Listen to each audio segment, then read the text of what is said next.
अच्छा एक बात बताइए, अगर हिंदू राष्ट्र बन जाएगा तो नुकसान किसको होगा? फायदा किसको होगा? फायदा पूरी मानवता को। मेरे को अपने हेलो नमस्कार दोस्तों, सैल्यूट है इस पत्रकार लड़की को। ये वीडियो पूरा अंत तक देखना। ऐसे अंधभक्त को अच्छे तरीके से सवाल पूछा है, उसी के पास कोई सवाल नहीं है जवाब देने का।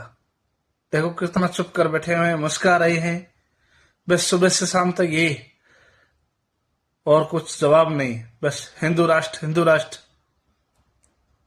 वीडियो आगे पूरा देखो दोस्तों, और वीडियो अच्छा लगे तो आगे शेयर करो और लाइक करो। मैं तो ये कहना चाहता हूँ, जो भी अंधभक्त है उसी से ऐसे ही सवाल पूछना चाहिए। अच्छा एक बात बताइए, अगर हिंदू राष्ट्र बन जाएगा तो नुकसान किसको होगा? फायदा किसको होगा? फायदा पूरी मानवता को। मेरे को अपने धर्म पे पूरा भरोसा है। दुनिया इसकी तरफ खींची चली मुझे भी जाएगी, है। तो इसमें राष्ट्र घोषित करने की क्या जरूरत है? मैं तो कह रही हूँ पूरी दुनिया में हिंदू धर्म का प्रचार प्रसार हो, अपने आप लोग इसकी तरफ वो खींचे तो हम आएं। कर ही रहे हैं। किसी की घोषणा की जरूरत नहीं है ना। वो मुझे तो एक घोषणा की जरूरत नहीं है कि हम हिंदू धर्म को एक खाके में, एक ज्योग्राफी में क्यों बांधे। हम तो कह रहे हैं पूरी दुनिया में हिंदुत्व फैले। अरे फैल रहे हैं हिंदू। हाँ, तो फिर क्या और जरूरत है उसे एक ज्योग्राफिकल बाउंड्री में बांधने की क्या जरूरत है? क्या जरूरत है? मैं तो कह रही हूँ कि अगर लोगों को पसंद आएगा हिंदू धर्म, इतना उसमें इतनी अच्छाइयां नजर आएंगी, तो हो सकता है America, Britain, south Africa, Antarctica से लेकर सब जगह हिंदू ही हिंदू होंगे। क्या दिक्कत है उसमें? ये तो लोगों को तय करने दीजिए ना कि इसमें इतनी अच्छी खूबियां, उसे एक ज्योग्राफिकल बाउंड्री में बांधकर क्यों कैद कर रहे हैं? अच्छा एक बात बताइए, अभी आपको लगता है कि जिन जिन जगहों के नाम आपने लिए वहां हिंदू नहीं है? हैं, बिल्कुल है। तो मैं वही तो कह रही हूँ आपसे कि ज्योग्राफिकल बाउंड्री में क्यों बांधना है? क्या सेकुलर स्टेट रहने देने में क्या दिक्कत है? क्या नुकसान हो रहा है? किसी हिंदू धर्म की जान को खतरा हो रहा है? किसी हिंदू की के साथ कोई दिक्कत हो रही है? जिस समय हम लोग आजाद हुए थे 75 साल पहले, उस समय की हालत में और आज की हालत में क्या फर्क है?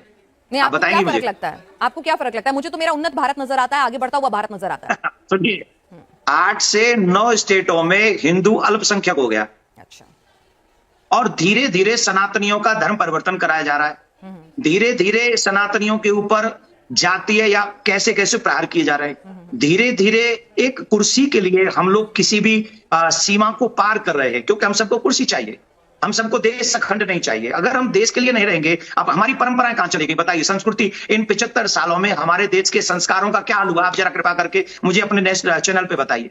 आज हम क्या उसी संस्कार के साथ जी रहे हैं जो 75 साल पहले जी रहे थे? देवकीनंदन ठाकुर जी, आप मोबाइल का इस्तेमाल करते हैं, आप मेरे साथ स्काइप के जरिए जुड़े हुए हैं। इंटरनेट टेक्नोलॉजी के इस्तेमाल में बहुत कुछ बदल रहा है ना? बिल्कुल बदल। ठीक है, तो ऐसा नहीं है कि लोग बाग परंपराओं का पालन नहीं कर रहे होंगे। 5 उंगलियां बराबर नहीं होती, परंपराओं का पालन हो भी रहा है, कुछ छूट भी रही है, उनको रिवाइव करने की कोशिश भी हो रही है। क्या आपको मालूम भी है कितने माँ बाप जो है घर में बूढ़े बूढ़े अकेले पड़े और आंसू बहा रहे हैं? मैं कथावाचक हूं, मेरे पास में इतने लोग आते हैं और उनके दुख दर्द, आप क्योंकि आप पत्रकार हैं, आप एक सीमित दायरे में, मैं असीमित दायरे में जाता हूं, और वहां जब दर्द सुनता हूं ना, तो हृदय कांप जाता है मेरा सनातनियों का, क्योंकि वो मेरे संस्कार नहीं। दर्द इसलिए है क्योंकि माता पिता इसलिए अकेले हैं क्योंकि भारत हिंदू राष्ट्र नहीं है। मतलब एक आदमी अपने माँ बाप को छोड़ गया, इसीलिए छोड़ गया क्योंकि भारत हिंदू राष्ट्र नहीं है। इसका हिंदू राष्ट्र से क्या लेना देना है? तो संस्कार, लोगों की सेंसिटिविटी की बात है ना सर। गलत तरीके से प्रस्तुत, आप मेरी चीज को गलत तरीके से प्रस्तुत कर रही हैं।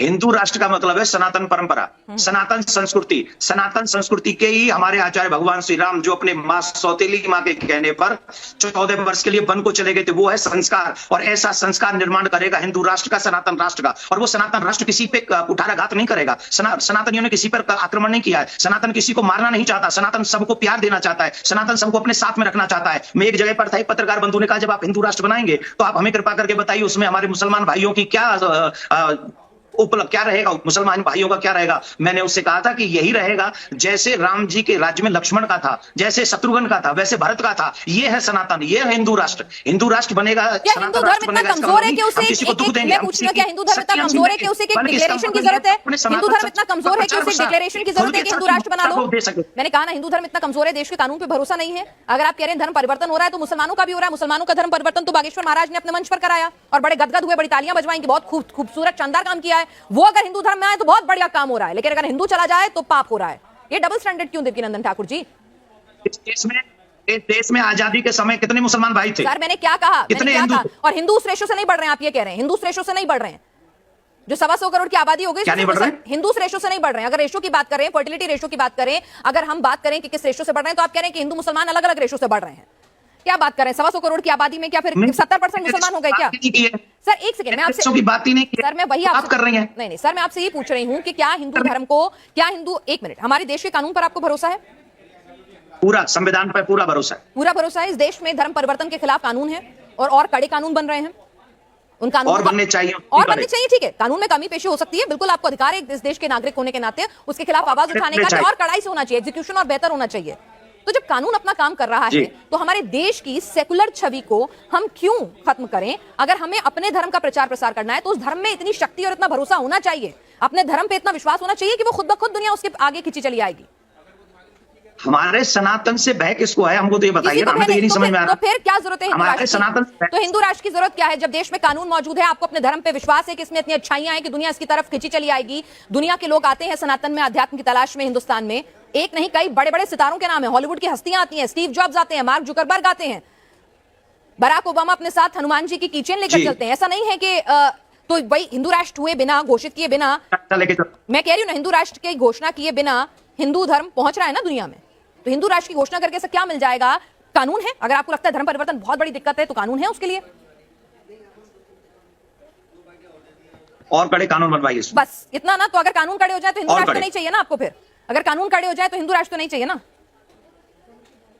मेरी अंतिम सांस तक मुझे हिंदू राष्ट्र चाहिए। चलिए ठीक है, आपके अंतिम सांस तक चाहिए। ये बताइए देवकीनंदन ठाकुर जी, अब आप मुझे बताइए कि हिंदू धर्म के ही बड़े बड़े धर्मगुरु, बड़े बड़े माननीय जो हैं वो ये कह रहे हैं कि कथावाचकों को कथावाचक का काम करना चाहिए, चमत्कार दिखाने का काम उनका नहीं है, वो ईष्ट पर छोड़ देना चाहिए। वो भगवान के चमत्कार हैं, भगवान की लीलाएं हैं, आप भगवान में भरोसा करना सिखाइए, लेकिन चमत्कार करके लोगों को इस तरह से भ्रमित ना कीजिए। अगर किसी संत महात्मा ने कहा है और किसी विद्वान महानुभाव ने कहा है तो मैं उनको नमन करता हूं और उनकी बात मेरे सर माथे, और जो वो कहेंगे हम वही करेंगे।